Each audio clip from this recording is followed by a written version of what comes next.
मी राम झेंडे, Republican party of इंडियाचा बेलापूर तालुका अध्यक्ष। आम्ही रिपब्लिकन पक्षाच्या वतीने नवी मुंबई जिल्ह्यामध्ये किमान 10 जागा रिपब्लिकन पक्षाला म्हणजे मित्र पक्षाला भाजपाने सोडाव्या अशी आमची मागणी होती। परंतु त्यांनी 10 काय आम्हाला 5 जागा सुद्धा नाही दिल्या।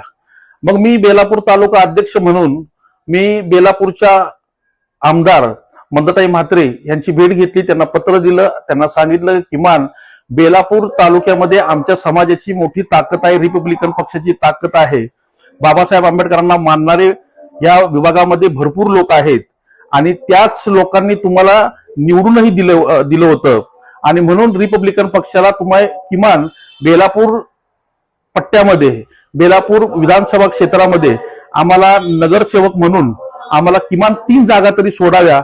त्यांनी वरिष्ठाकडे मागणी सुद्धा ती पोहोचवली, परंतु वरिष्ठ मात्र आम्हाला रिपब्लिकन पक्षाला कुठलीही जागा देण्याच्या तयारीत नव्हते आणि त्यामुळं आम्ही रिपब्लिकन पक्षाचे सर्वच कार्यकर्ते नाराज झालो आणि आम्ही असं ठरवलं की रिपब्लिकन पक्षाला जर हे लोक असं एकदम हे तुच्छ समजत असतील, फक्त रिपब्लिकन पक्षाचा मागासवर्गीयांचा जर वापर करत असतील हे लोक, तर ह्यांना धडा शिकवणं अत्यंत गरजेचं आहे।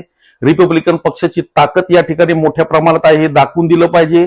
बहुजनांची ताकद या विभागामध्ये जास्त आहे हे त्यांना दाखवून दिलं पाहिजे आणि म्हणून तालुका आणि स्थानिक राजकारण लक्षात घेता आम्ही या विभागामध्ये महाविकास आघाडी बरोबर आम्ही युती करण्याचं ठरवलेलं आहे। स्थानिक पातळीवरती जे आता महाविकास आघाडीचे उमेदवार असतील त्यांच्यासाठी आम्ही काम करणार आणि भाजपाला मात्र आम्ही नक्कीच धडा शिकू।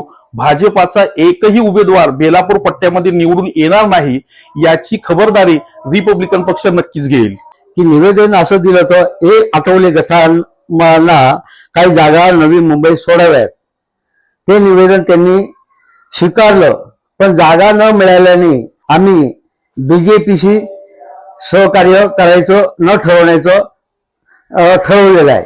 आपलं मत कुणीही विकू नका।